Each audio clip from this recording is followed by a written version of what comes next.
पुण्य है या पाप। गरुड़ पुराण के अनुसार जब भगवान श्री कृष्ण अपने बालपन में थे, एक बार भगवान श्री कृष्ण एक पेड़ के नीचे बैठे बांसुरी बजा रहे थे।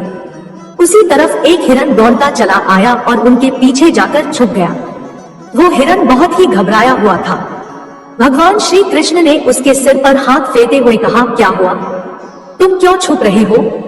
उसका पीछा करते हुए एक शिकारी भी वहां आ पहुंचा और बोला, यह मेरा शिकार है, इसे मुझे दे दो, इस पर मेरा अधिकार है।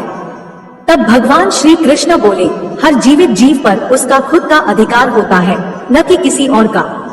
तब वह शिकारी क्रोध में बोला, यह मेरा शिकार है, इसे मैं पकाकर खाऊंगा। तब भगवान श्री कृष्ण बोले, किसी भी जीव को मारकर खाना पाप की श्रेणी में आता है। क्या तुम पाप के भागी बनना चाहते हो? मांसाहार पुण्य है या पाप, क्या तुम धर्म को नहीं जानते? तब वह शिकारी बोला, मैं तुम्हारे जितना शिक्षित तो नहीं कि यह जानूं कि मांसाहार पुण्य है या पाप, पर मैं यह जानता हूँ कि जीव को मारकर खाना, इसमें कोई हर्ज नहीं। मांसाहार से तो एक तो वह जीव को जीव बंधन से मुक्त कर रहा है, फिर क्यों मांसाहार से मना किया जाता है? मांसाहारी होने को क्यों नहीं कहा जाता? वैसे भी मैं इसको मारकर नीच योनि से मुक्ति दिलाकर पुण्य ही कमा रहा हूँ, फिर इस पर पाबंदी क्यों? इसे तो प्रोत्साहित करना चाहिए। जहाँ तक मैंने सुना है, जीव हत्या तो शास्त्रों में भी बताया गया है। राजा लोग शिकार किया करते थे। ऐसे तमाम तर्क देते हुए श्री कृष्ण से पूछा कि फिर क्यों ये मांसाहार गलत है और पाप की श्रेणी में आता है? आप ही बताइए, मांसाहार पुण्य है या पाप? भगवान श्री कृष्ण समझ गए कि इसकी बुद्धि मांस खाने के कारण तामसिक हो गई है और उसने सोचने और समझने की बुद्धि भी खो दी है। फिर भगवान श्री कृष्ण बोले, इस अंतिम विषय पर पहले मैं कोई राय नहीं दूंगा। मेरी इस छोटी सी कथा सुनने के बाद तुम ही उत्तर देना कि मांसाहार पुण्य है या पाप और तुम्हें मांस खाना है या नहीं। वह शिकारी सोचने लगा कि इसमें मेरा तो कोई घाटा नहीं है, इस कथा को मैं सुन ही लेता हूँ, मेरा मनोरंजन भी हो जाएगा और बाद में मुझे इसका मांस भी मिल जाएगा। तो भगवान श्री कृष्ण ने अपनी कथा आरंभ की। एक बार मगध में खाद्य संकट खड़ा हो गया तो अन्न का उत्पादन कम रहा। राजा को चिंता हुई कि यदि इस समस्या का शीघ्र निदान नहीं किया गया तो संरक्षित अनाज कोष भी खत्म हो जाएगा और संकट भीषण हो जाएगा। तो सम्राट ने अपनी राज्य सभा में पूछा, देश की खाद्य समस्या को सुलझाने के लिए सबसे सस्ती वस्तु क्या है? मंत्रीगण सोच में पड़ गए। चावल, गेहूं, आलू इत्यादि पदार्थों को उगाने के लिए बहुत श्रम करना पड़ता है। वह तभी प्राप्त होते हैं जब प्रकृति का प्रकोप न हो। ऐसे में तो कुछ सस्ता हो ही नहीं सकता। तभी शिकार का शौक रखने वाले एक मंत्री ने सोचा कि यही उत्तम अवसर है, क्यों न अंधाधुंध शिकार के लिए राजा की अनुमति ले ली जाए। उसने सभा में कहा कि सबसे सस्ता खाद्य पदार्थ है मांस। इसके लिए धन का खर्च भी नहीं है और पौष्टिक खाना भी मिलता है। सभी सामंतों ने इस बात का समर्थन कर दिया, लेकिन मगध के प्रधानमंत्री अभी भी चुप थे। सम्राट ने पूछा, प्रधानमंत्री आप चुप क्यों हैं? आपने कोई अनुमोदन नहीं किया, आपका क्या मत है? प्रधानमंत्री ने कहा, मैं यह नहीं मानता कि यह कथन सही है कि मांस सबसे सस्ता पदार्थ है। फिर भी इस विषय पर मैं अपने विचार आपके सामने कल रखूंगा। प्रधानमंत्री उसी रात मांसाहार का प्रस्ताव रखने वाले सामंत के घर पहुंचे। सामंत ने इतनी देर रात प्रधानमंत्री को अपने घर आया देखा तो वह घबरा गया। किसी अनिष्ट की आशंका से वह कांप गया।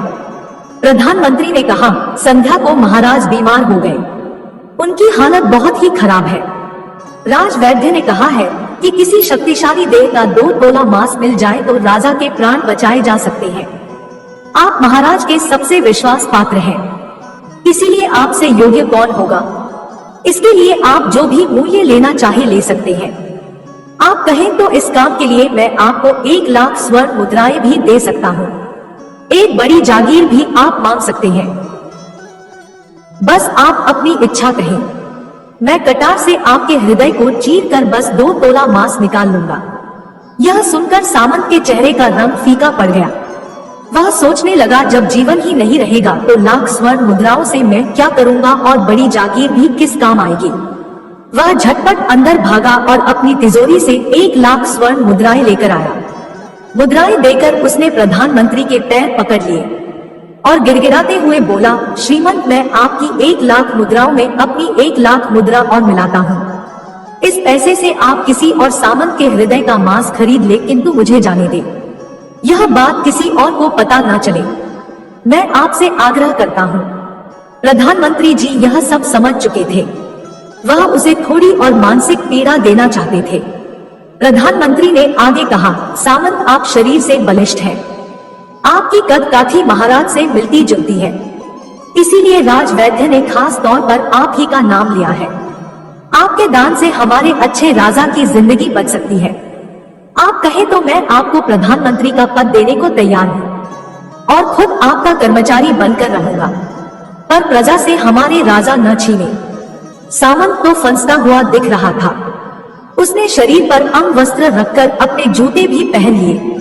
जैसे ही वह वहां से भागने वाला था, वह तुरंत प्रधानमंत्री के पैरों में लेट गया। उसने याचना की कि प्रधानमंत्री, मैं इसके योग्य नहीं हूँ। जब प्राण ही नहीं रहेंगे तो प्रधानमंत्री पद का या राजा का सिंहासन भी मिल जाए तो मैं उसका क्या करूंगा? आप चाहे तो मेरा सब कुछ ले ले, पर मेरे प्राण न ले। मैं अपना ये भवन और सारा धन आपको सौंपता हूँ। रातों रात राज्य से निकल जाऊंगा। इतना कहकर वह अपने घोड़े की ओर भागा और जैसे ही अपना घोड़ा गठने लगा, आवाज आई, अभी अभी अपने पीछे गए तुम अपने परिवार को भी छोड़े जा रहे हो।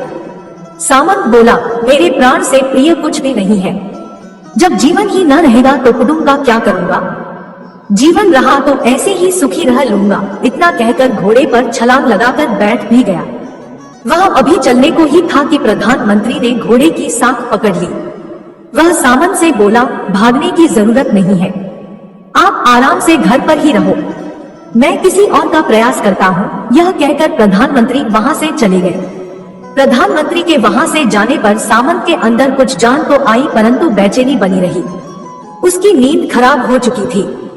मुद्राएं लेकर प्रधानमंत्री बारी बारी से सभी सामंतों के घर पहुंचे और सभी से राजा के लिए हृदय का 2 तोला मांस मांगा, परंतु कोई भी राजी न हुआ। सबने अपने बचाव के लिए प्रधानमंत्री को 1,00,000 और 5,00,000 मुद्राएं तक दे दी। इस प्रकार प्रधानमंत्री ने एक ही रात में करोड़ों स्वर्ण मुद्राएं जमा कर ली। फिर सुबह होने से पहले ही अपने महल में पहुंच गया। अगले ही दिन राज्यसभा में सभी सामंत समय से पहले ही पहुंच गए। सभी यह जानना चाहते थे कि राजा स्वस्थ है कि नहीं, लेकिन कोई भी किसी से भेद नहीं खोलता था। सबको राजवैद्य की तलाश थी, उनसे ही उन्हें कुछ सूचना मिल सकती थी। प्रधानमंत्री ने सैनिकों को आज्ञा दे रखी थी कि जब तक महाराज राज्यसभा में न आए, किसी भी सामंत को भी महल से बाहर जाने की आज्ञा नहीं है। राजा सभा में अपनी चिर परिचित गति में आए और अपने सिंहासन पर आकर बैठे। सभी सामंतों ने देखा, कहीं से भी राजा उन्हें अस्वस्थ नहीं लगे। उन्हें तो कुछ हुआ ही न था। प्रधानमंत्री ने उनसे झूठ बोला। हर सामंत के मन में यही विचार चल रहा था, पर कोई भी किसी और को कुछ भी न बोल रहा था। तभी प्रधानमंत्री ने राजा के समक्ष 1 करोड़ स्वर्ण मुद्राएं रख दी। राजा ने पूछा, ये स्वर्ण मुद्राएं किसके लिए हैं और कहां से आई? प्रधानमंत्री ने कहा, 2 तोले मांस के लिए इतनी धनराशि जुटाई है, पर मांस न मिला। अपनी जान बचाने के लिए सामंतों ने यह मुद्राएं दी हैं। अब आप यह विचार कीजिए, मांस कितना सस्ता है। राजा को बात समझ में आ गई। उन्होंने प्रजा को अतिरिक्त परिश्रम करने का निवेदन किया और राजा के अनाज भंडार में से अनाज निकालकर श्रमिकों को दिया गया। उन्होंने पौष्टिक सब्जियों की खेती का तुरंत आदेश दिया। वह 1 करोड़ स्वर्ण मुद्राएं इसी कार्य के लिए और श्रमिकों के कल्याण के लिए खर्च की गई। ऐसे साग सब्जी तेजी से उगी, जिससे प्रजा का कल्याण भी हुआ और पौष्टिकता भी मिली। कुछ समय बाद मौसम अनुकूल हुआ और खेती लहलहाने लगी। इस प्रकार राज्य से खाद्य संकट दूर हुआ। तो मित्रों, जीवन का यह मूल्य भगवान श्री कृष्ण हमें इस कथा के जरिए समझाना चाहते हैं कि हम यह न भूलें कि जिस तरह हमें अपनी जान प्यारी है, उसी तरह सभी जीवों को अपनी जान प्रिय होती है। अपने दिल से जानिए पराये दिल का हाल। यदि संसार के संबंधों से मुक्त करने का तर्क सही है, यदि जीव हत्या जीव को संसार बंधन से मुक्त करने का तरीका है, तो अत्याचारी द्वारा किया गया नरसंहार भी मान्य है। वह भी ये तर्क दे सकते हैं कि वह लोग जीवन के कष्ट से आप लोगों को मुक्त कर रही हैं। अगर उसके लिए वह जीवन बोझ होता तो कभी भी अपनी जान बचाने के लिए संघर्ष नहीं करता, आपसे भागता नहीं। जो आपके सामने असहाय हो जाता है उसे प्राण गंवाने पड़ते हैं। जिन जीवों को मारकर आप खा रहे हैं उन्हें तो प्राण बचाने का अवसर भी नहीं मिलता। बर्बरता सिर्फ वही नहीं है जहाँ सिर्फ मानव का रक्त बहता है।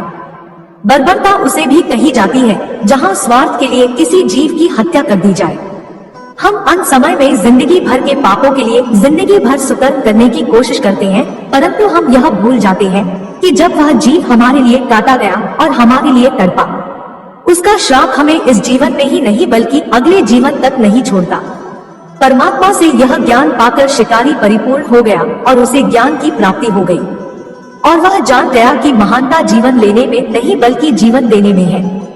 शिकारी भगवान के आगे हाथ जोड़कर वहां से चला गया और उसने कसम खा ली कि वह अपने संपूर्ण जीवन में किसी को भी कभी चोट नहीं पहुंचाएगा। जय श्री हरि विष्णु।